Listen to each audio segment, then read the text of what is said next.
कान से सुनी बात भी गलत हो जाती है। खुद अपने कान से जो सुनते हैं कभी वो भी गलत हो जाता है। संग पूरा सुनना साथ। नगर गांव में नदी के पास एक साधु की कुटिया थी। साधु महाराज के कुछ चेले यानी उनके कुछ शिष्य भी थे जो रोज सुबह उनसे ज्ञान और शिक्षा प्राप्त करते। कुटिया के बाहर बैठकर रोज सुबह साधु महाराज भगवान की पूजा करते। के बाद अपने शिष्यों को ज्ञान का पाठ पढ़ाते, उनको शिक्षा देते। उनकी कुटिया के पास में ही नदी थी।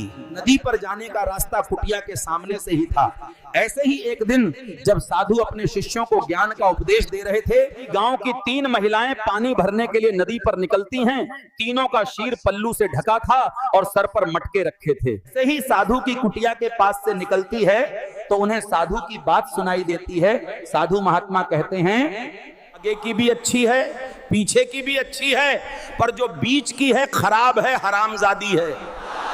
ही ये बात तीनों के कानों पर पड़ी। आपस में बात करने लगी कि यहाँ साधु तो हमें देखकर गंदी और गलत बात कर रहा है, और वाले तो बड़ा सम्मान देते हैं, और ये तो हमें देख के ऐसी बात कह रहा है, हमारे घर वालों को बताना पड़ेगा।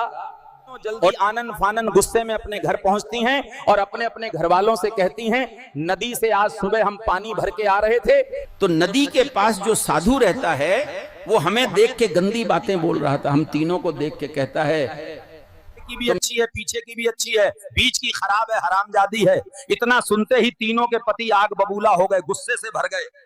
फिर तीनों आदमी और तीनों औरत और कुछ गांव वाले उस साधु की कुटिया पर पहुंच जाते हैं उसे मारने के लिए।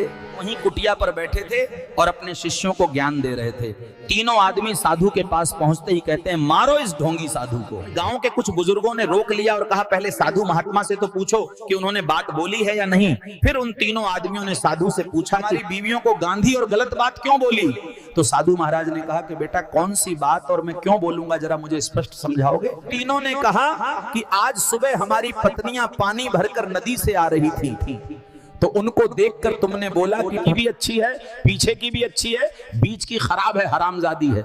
हाँ मैंने बोला था, लेकिन मैंने इनको देख के नहीं बोला। तो मेरी बेटी समान है। जब मैं अपने शिष्यों को ज्ञान दे रहा था तो उनको कह रहा था, मनुष्य के आगे का बचपन अच्छा है, का बुढ़ापा अच्छा है, लेकिन ये बीच की जवानी खराब है, क्योंकि मनुष्य का बचपन हंसते खाते खेलते गुजर जाता है और बुढ़ापा भी शांति से और भक्ति से गुजर जाता है, लेकिन जो जवानी है उसमें मनुष्य बहुत गलत कर्म करता है, से उसको बाद में पछताना पड़ता है। यही ज्ञान उपदेश अपने शिष्यों को सुबह दे रहा था। शायद इन तीनों ने शुरू की बात नहीं सुनी और लास्ट की बात नहीं सुनी। वो मेरी कुटिया के समीप आई तो यही बीच की बात उनके कानों पर पड़ी कि आगे की भी अच्छी है, पीछे की